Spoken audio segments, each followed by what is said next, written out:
Okay, so I'm going to go back to the first couple questions that popped up in the chat. And the first one is, why did Jesus tell the people that he healed not to tell anyone?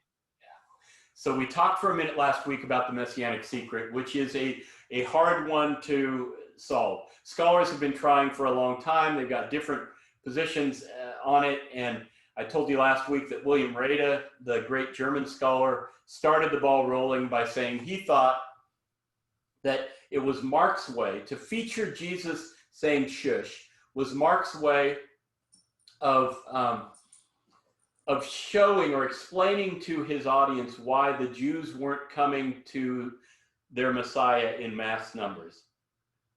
Well, he quieted anyone who spoke about him in Palestine.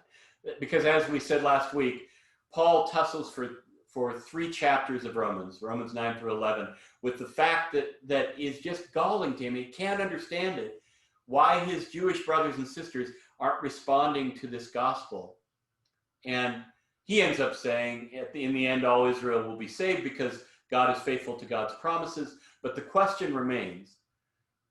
Reda says, this is Mark's way of saying why Jesus didn't have widespread following in Palestine.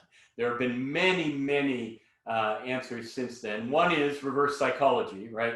With the leper, the man with leprosy, we saw that as soon as Jesus told him not to, he went around telling everybody, and that seems to happen here and there. So some people say reverse psychology. On a narrative level, it seems to me that part of Jesus's mission is to infiltrate Jerusalem.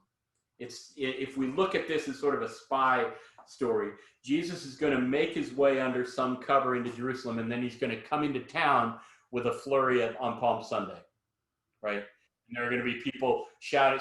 So he won't let people shout until then, right? And that opens the last week, which of course culminates in the cross and the resurrection. So that, on a narrative level, may be why he needs to stay a little bit undercover until he hits the big city and the Jerusalem center of things.